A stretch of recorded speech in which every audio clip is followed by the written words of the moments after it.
Okay, Assalamualaikum and a very good evening to everyone. My name is Harith Syamim and I'm going to be the host for tonight's show. And we have Amirul Asraf and our subject, who is one of the influencer in social media, which is Shafia Rizal. All right. So before we start our interview session, just a quick brief from me. We are about to make a research about the norms of the teenagers nowadays, which is becoming an influencer. And to know more about the influencer, we have to ask Shafia Rizal about the profession. All right, so Amirul Ashraf, you will lead the question first. Okay, thank you, Harith. For the first question for Ms. Shafia, could you introduce yourself? Alright, thank you first to Harith for being the host and to Amirul Ashraf. My name is Nur Shafia Bintang Raiza, but on social media, my nickname is Shafia Raiza. I'm 19 years old, and during my free time, I like to write songs and sing songs. I also like to write poetry and play the piano. I currently live in Malacca, and I am studying right now in Seri Iskandar, Perak. All right. Okay. Also, can you could tell us about how you become a social media influencer? Okay, so I think I became a social media influencer when I decided to post a song that I wrote one night. Before that, I used to sing a lot of covers and just for my family and friends. But one day, I decided to post a song that I wrote, and I posted it at night time. And when I woke up in the morning, the video had gone viral on Twitter, and after that, I started gaining a lot of followers, and I decided to post more songs and a lot of other contents. And I think because of the song that I originally posted, that was how I started to become an influencer on social media. All right. Thank you. For next question, since when did you become a social media influencer? Okay, like I said just now, I became a social media influencer when I posted the song that I wrote, and I posted that song back in 2019. I think it was in the late towards the ending of 2019. So it's been roughly a year and a few months since I became a social media influencer. All right. Okay. For the fourth question, according to Rebecca Recibarto, a social media target audience is a group of people that you have identified that you want to appeal to. This can be based on demographics such as age, job title, income level, education, location, or behavior. Your social media target audience consists of the people who are most likely to be interested in your product. So, who is your target audience? I think my target audience, from what I have observed, are people within my age, so young adults, as well as teenagers. I think my target audience are people that can relate to my content, those who want to learn more, those that relate to my experiences. Basically, my audience are young people who want to find ways to relate to the same things that I make content out of. All right. Okay. How do you engage with your audience? How do I engage with my audience? I think one of the ways that I engage with my audience is through doing a lot of lives on Instagram. I feel when I do lives on Instagram, it is a fun way to interact with them because they get to ask me questions and I get to answer them. Sometimes they ask me to sing songs that they like and I sing them the songs.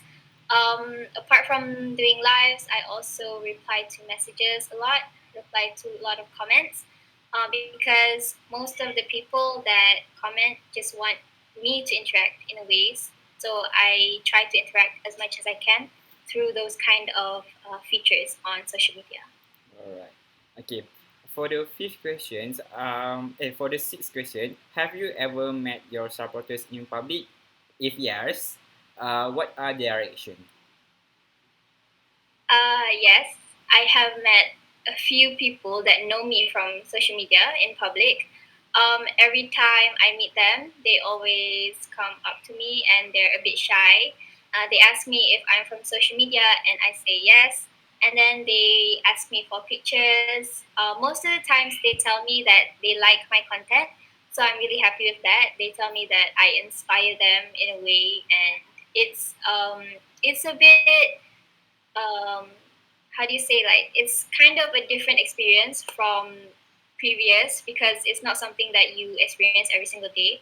So it's kind of like really awkward, but when I meet them it's really fun as well because I get to know what they like about me and I get to thank them for supporting me, and overall the interaction is very nice and supportive. Oh, that's great. Okay. For the last question from me, as an influencer, do you work alone or there is someone else who helps you with the social media contents? It depends on what kind of content I'm doing. Most times I'm taking pictures, and other times I have to make videos. If I have to take pictures for like a certain brand, for instance, then I will ask my brother to take the pictures. I'll give him commission for it. Like whenever I get the money for it, I'll give him the commission. But other times I just do it alone because I don't have a team or anything. So if I want to record a video, then I'll edit it alone. But most of the content creating that I do is just by myself. Thank you, Shafia. That's all from me. I think the next question will be conducted by Harith. Okay. Okay, thank you, Amirul Ashraf. All right, moving on to my question, which is the eighth question. According to Newbery in 2020, said that there are the people who are most likely to be interested in your content, products, or services. They are likely united by some common characteristic like demographics and behaviors. All right, based on your opinion, what are the things that your audience like about you? I think, in my opinion, like you said about the study where it says that they are united by common characteristics, I think something that the audience likes about me is that they can relate to the things that I do, to the content that I make. Like I said, I make a lot of songs. I write a lot of songs, and the experiences within the songs, most of the times, are things that my audience can relate to. So it's something that they probably feel or experience but don't know how to write into words. So that's something that they like about what I do. And I also think what they like about me is that I try to interact with them as much as I can. So whenever I have time, like I said, I'll go on live and I'll answer questions, things like small things like that, like the interactions and the replying to messages are things that the audience really like when it comes to being a social media influencer. Yes, interaction is very important as it can help to engage more your audience, right? Yes. Okay, moving on to the next question. Tan Pauska stated that most top ranked social networks with more than 100 million users originated in United States. But European services like VK, Japanese platform like Line, or Chinese social network like WeChat, QQ, or video sharing application which is Douyin, have also garnered mainstream appeal in their respective regions due to local context and content. So, which platform do you think that you are most popular on, and why? Okay. I think when it comes to which platform I'm most popular on, it if it depends on the followers that I have, then probably Twitter and YouTube.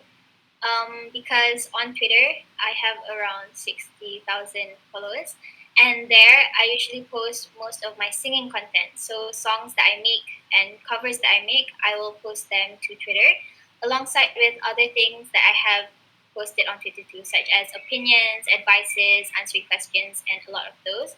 So I guess that is why I'm a bit more popular on Twitter. And I also have quite a huge following. Not really huge. I have a following on YouTube. I have around 80,000 subscribers. Wow, that's a lot. Okay, okay. Thank you. I have around those much followers on YouTube because I believe that on YouTube it's much easier for it to go globally. Mm. There's a lot of people from other countries as well on YouTube. So both of them have the same content, which is videos of me singing and everything, but they have different types of followers. That's why I'm using both platforms. Mm. Okay, okay. All right, for the next question.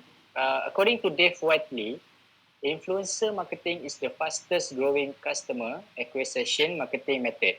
It is believed that nearly 40% of marketers say that they are now deducting a budget for influencer marketing, and 80% report influencer marketing to be more effective. So, as an influencer, do you have any plans to open your own business since you already have a stable fan base? Um, I think when you have a stable fan base, it is a lot easier to open up a business. Because when you open up a business, of course, you already have people that are willing to buy and support from you.